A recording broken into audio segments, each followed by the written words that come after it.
성도 여러분 반갑습니다. 오늘 그리스도의 편지, 오늘부터는 넘버링을 하도록 하겠습니다. 그리스도의 편지 37편입니다. 벌써 37편까지 왔네요. 어, 오늘은 하나님의 자녀가 된 자의 고백과 기도라는 제목으로 함께 은혜를 나눠보도록 하겠습니다. 하나님의 자녀된 자의 고백은 어떠해야 되고 우리는 어떤 기도를 해야 되는지 한번 살펴보도록 하겠습니다. 지난 시간 우리는 그리스도의 편지 36편에서 우리는 구원받은 자로서 하나님의 자녀가 되었음을 우리가 살펴봤습니다. 그렇죠? 우리는 하나님께서 우리를 구원하셔서 구원하신 것뿐만 아니라 우리의 모든 그 죄값 다 치르시고 그리고 또 우리를 속량하시고 또 하나님의 자녀로 삼으셨습니다. 그렇죠? 어떻게 우리가 하나님의 자녀가 되었다고 배웠습니까? 바로 하나님께서 우리를 낳으심으로. 자, 낳는 일은 우리의 노력과 의지로 되는 일입니까? 안 된다고 했습니다. 낳는 것은 하나님의 사랑의 결과물인 것이죠. 우리가 자녀로서 어머님, 아버님의 사랑의 결과물로 나왔듯 낳는 일이 우리의 노력과 의지로 되는 일이 아니라는 것이죠. 마찬가지로 하나님께서는 우리를 낳으셨어요. 우리의 노력으로 구원받는 게 아니라는 것을 우리가 배웠습니다. 그러면 하나님께서 우리를 낳으셨고요. 하나님께서 낳으셨기 때문에 이제 우리는 하나님을 아버지라 부릅니다. 그리고 우리는 그분의 자녀가 됐습니다. 로마서 8장 14절 무릇 하나님의 영으로 인도함을 받는 사람은 곧 하나님의 아들이라 이렇게 부르고 있지요. 자, 그래서 우리는 하나님의 자녀가 됐어요. 근데 자녀이면 하나님의 상속자가 되는 거예요, 저절로. 자녀인데 상속자가 되지 않는 사람이 없지요. 우리 실정법으로도 그렇습니다. 로마서 8장 17절 자녀이면 또한 상속자, 곧 하나님의 상속자요. 그리스도와 함께한 상속자니 우리가 그와 함께 영광을 받기 위하여 고난도 함께 받아야 할 것이다. 자, 영광만 받을 수 없지요. 우리는 고난을 함께 받아야 됩니다. 이 고난에는 우리의 죽음도 포함되어 있지요. 그래서 우리는 반드시 죽어야만 부활을 할 수 있는 거예요. 부활이라는 개념은 죽지 않고서는 설 수 없는 개념이에요. 반드시 우리가 죽어야, 우리 옛사람이 죽어야 새 사람으로 태어나는 거거든요. 그래서 부활은 우리 옛사람이 반드시 십자가를 져야 되는 거예요. 그래서 옛사람이 십자가를 짓고 죽고 새 사람으로 부활하는 것이죠. 그런데 그것을 우리가 하는 게 아니다. 이게 이제 성경의 핵심 포인트예요. 우리가 하는 것이 아닙니다. 우리가 어떻게 우리 스스로를 죽일 수 있습니까? 우리가 그리스도 안에 담겨서 그리스도께서 그 일을 행하시는 것이죠. 그러니까 이제 우리는 하나님의 자녀가 됐고 상속자가 됐어요. 그래서 우리는 하나님의 모든 것이 이제는 나의 것이 되었습니다.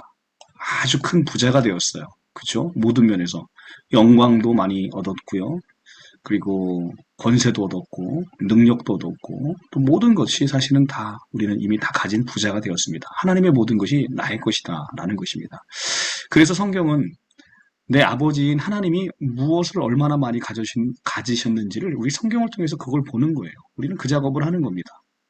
고린도후서 6장 8절에서 10절은 이렇게 이야기하고 있어요. 자, 우리가 하나님의 자녀가 되었고 하나님의 상속자가 되었는데 그러면 엄청 큰 부자가 되었잖아요. 그럼에도 불구하고 우리 실상은 그렇게 보이지 않는다는 거죠. 우리 실상은 여전히 초라하고 우리 실상은 여전히 부족하고 우리 실상은 여전히 어그러져 있는 것들이 너무 많고 그런데 그것은 지금 우리가 시간 안에 살고 있는 우리의 모습이고요. 우리는 영원 안에 있는 모습을 성경을 통해서 발견해야 우리가 소망을 가지고 살 수 있다는 것이죠. 그러면 영원 안에 있는 우리의 실상은 무엇이냐? 고린도후서 6장 8절 10절입니다. 우리는 속이는 자 같으나 참되고 자, 우리는 참된 자입니다. 겉으로는 우리는 늘 속이고 살아가는 사람인 것 같아요. 그런데 우리의 새 사람은 늘 참됩니다. 무명한 자 같으나 유명한 자요. 자, 우리는 무명한 자 같은 이름도 없는 자 같아요. 그런데 우리는 하나님이 우리 이름을 기억하시는 우리는 유명한 자이고요. 그리고 죽은 자 같으나 보라 우리가 살아있고 자 우리는 죽은 것 같아요. 이제 아무 생명도 없는 것 같아요. 그렇지만 우리는 하나님의 생명으로 살아있는 거예요. 징계를 받은 자 같으나 죽임을 당하지 아니하고 세상 가운데 늘 죄값으로 징계를 받는 자 같으나 우리는 죽임을 당하지 않습니다. 근심하는 자 같으나 항상 기뻐하고 우리는 늘 일상에서 근심이 우리를 찾아오고 있죠. 그러나 우리의 영은 항상 기뻐하는 것이죠. 그리스도로 말미암아. 가난한 자 같으나 많은 사람들을 부유하게 하고 하나님의 능력으로 우리는 가난한 자 같으나 아무것도 없는 자 같은데 우리의 그 가난 속에서도 많은 사람을 우리가 부욕해 할 수 있는 능력이 있고 권세가 있는 거예요. 아무것도 없는 자 같으나 모든 것을 가진 자로다.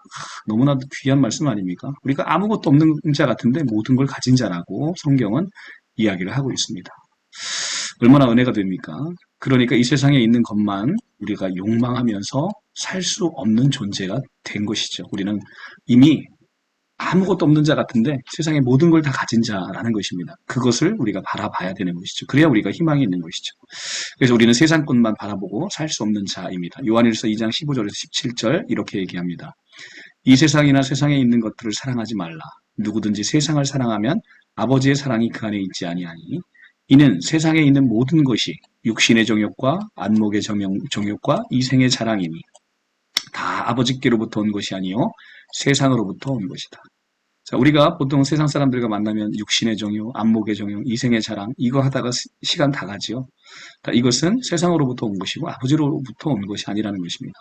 이 세상도 그 정욕도 다 지나가되 오직 하나님의 뜻을 행하는 자는 영원히 거하느니라.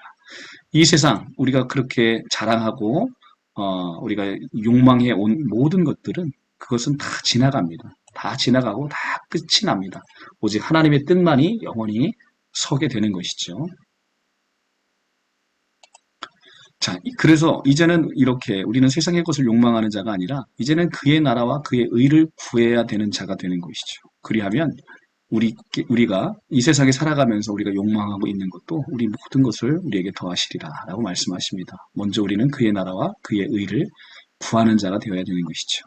자, 그의 나라와 그의 의를 구하는 것, 사실은 이것은 세 사람 안에서 당연히 되어지는 것이에요. 그래서 성경은 우리의 노력도 중요하지만 그보다 더 중요한 것은 우리가 하나님의 나라와 하나님의 의를 구하는 자로 되어가는 모습을 경험하는 거예요. 하나님의 은혜를 체험하게 되면 저절로 그 일이 되어지는 것이죠. 그래서 성경의 가장 중요한 원리는 하나님이 하시는 것, 하나님이 우리를 통해서 일하시는 모습을 경험하고 그 하나님의 나라가 성립되고 하나님의 나라가 확장되는 것을 경험하는 것. 그것이 이제 성경에서 가장 중요한 핵심이다. 그러니까 마태 6장 26절에서 33절 굉장히 중요한 성경 말씀이죠. 공중의 새를 보라 심지도 않고 거두지도 않고 창고에 모아들이지도 아니하되 너희 하늘 아버지께서 기르시나니 너희는 이것들보다 귀하지 아니하냐.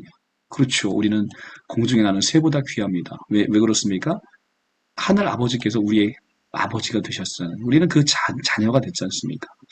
너희 중에 누가 염려함으로 그 키를 한 자라도 더할 수 있겠느냐. 또 너희가 어찌 의복을 위하여 염려하느냐. 들의 백합화가 어떻게 자라는지 생각해보라. 수고도 아니하고 길쌈도 아니하느니라. 그러나 내가 너희에게 말하노니 솔로몬의 모든 영광으로도 입은 것이 이 꽃 하나만 같지 못하였느니라. 오늘 있다가 내일 아궁이에 던져지는 들풀도 하나님이 이렇게 입히시거든.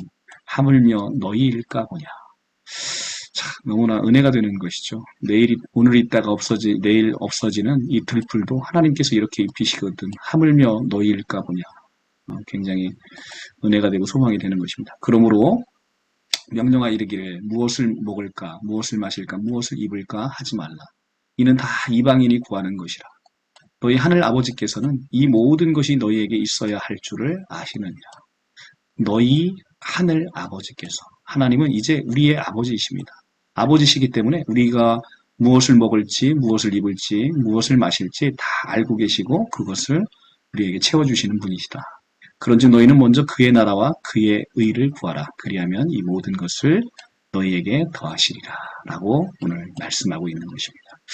하나님의 자녀가 되었다는 건 바로 이런 엄청난 특권을 가지고 있는 거예요. 하나님의 모든 것이 이미 우리에게 상속자로 우리에게 선물되어졌고 그것이 우리가 이 땅에 살아가면서 지금 보이지 않는 것을 말씀을 통해서 영안을 열어가면서 그것을 보게 하고 하시고 그리고 또 이 땅에 살아가면서 우리가 하나님의 나라와 의를 구하는 자가 되게 만드시고 우리 이 땅에 살아가면서의 우리의 필요를 하나님께서 다 채우시는 우리 아버지로서 그 모든 일을 행하시는 이것이 바로 성경에서 이야기하는 하나님의 자녀됨의 축복이라는 것이죠. 우리 성도 여러분께서는 오늘 이렇게 하나님의 자녀로서 우리가 어떠한 고백과 어떠한 기도를 해야 되는 것인지 오늘 말씀을 통해서 한번 살펴봤습니다. 오늘 이 밤도 예수 그리스도와 동행하시면서 평안을 누리시길 바랍니다. 감사합니다.